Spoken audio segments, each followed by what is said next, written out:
नाकामी से लड़ते चिराग, न दिया जला न बंगला बचा, आगे बीजेपी के रहम पर राजनीति। लोजपा रामविलास के मुखिया चिराग पासवान बीजेपी के साथ रहकर अपनी राजनीति चमकाने में जुटे हैं। पिता रामविलास के जाने के बाद उन्हें कई तरीके की नाकामियों का सामना करना पड़ा है। बिहार के जमुई से सांसद चिराग पासवान अब 41 साल के हो गए हैं। अपने छोटे से राजनीतिक करियर में उन्होंने बहुत कुछ हासिल किया, लेकिन जितना उन्होंने पाया उससे ज्यादा उन्होंने खोया भी। चिराग पासवान पहली बार 2014 में सांसद बने थे। राजनीति में कदम रखने से पहले उन्होंने अपनी फिल्मी दुनिया में भी हाथ आजमाया, लेकिन कुछ खास सफलता नहीं मिल पाई। खैर, उन्होंने अपने पिता के नक्शे कदम पर राजनीति चमकाई और अब बिहारी फर्स्ट का नारा लेकर चुनावी मैदान में है। चिराग की पार्टी के नेता और समर्थक उन्हें बिहार का भावी मुख्यमंत्री बता रहे हैं। यह सपना इतनी आसानी से सच नहीं होने वाला है, क्योंकि चिराग को पिछले कुछ सालों के कई तरीके की नाकामियों का सामना करना पड़ा है। पिता रामविलास के जाने के बाद लोक जनशक्ति पार्टी में टूट हुई।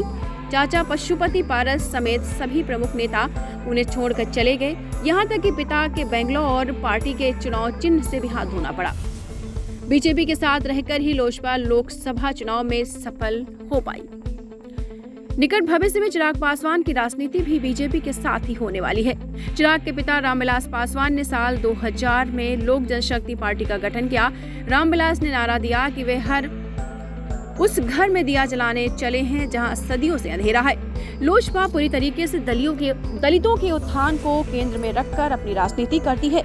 समाजवादी विचारधारा के चलते पूर्व में या लालू यादव की आरजेडी के साथ मिलकर बिहार में चुनाव लड़ा करती थी।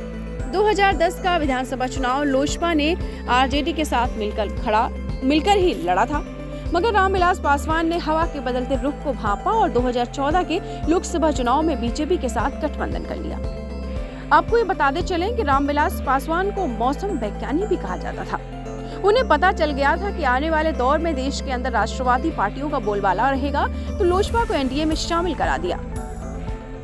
रामविलास पासवान ने एनडीए के साथ रहते हुए 2014 में बिहार के 7 लोकसभा सीटों पर चुनाव लड़ा, जिनमें से उन्होंने 6 पर जीत दर्ज की। आपको बता दें, पिता ने चिराग को सौंपी थी पार्टी की कमान। इस बीच पार्टी के अंदर चिराग की जो लोकप्रियता थी वो बढ़ती गई। युवा चेहरा होने की वजह से कार्यकर्ताओं में चिराग पासवान को लेकर उत्साह बना। जब रामविलास पासवान बीमार रहने लगे तो उन्होंने अपने बेटे चिराग को 2018 में लोजपा की कमान सौंप दी। लोक जनशक्ति पार्टी के 19वें स्थापना दिवस पर चिराग पासवान राष्ट्रीय अध्यक्ष बन गए और पार्टी के सारे फैसले लेने लगे। 2019 के लोकसभा चुनाव में लोजपा एनडीए में रही और पिछली बार की तरह 6 सीटों पर जीत दर्ज की। चिराग पासवान जमुई से दोबारा सांसद बने। इसके बाद अक्टूबर 2020 में रामविलास पासवान का लंबी बीमारी के बाद निधन हो गया। रामविलास के जाने के बाद उनकी विरासत को लेकर लोजपा में टूट पड़ गई। चिराग के चाचा पशुपति पारस ने 4 अन्य सांसदों को अपने खेमे में किया और नरेंद्र मोदी सरकार में मंत्री बन गए। लेकिन अब चिराग पासवान अकेले पड़ गए। पशुपति पारस के कुछ ने अपने दल को रालोजपा राष्ट्रीय लोक जनशक्ति पार्टी नाम दिया, वही चिराग ने अपने पिता के नाम पर लोजपा रामविलास दल बनाया। खैर, कुछ भी हो, लेकिन चिराग पासवान इस समय मेहनत कर रहे हैं और ये मेहनत उनकी हो सकता है 2025 तक रंग लाए।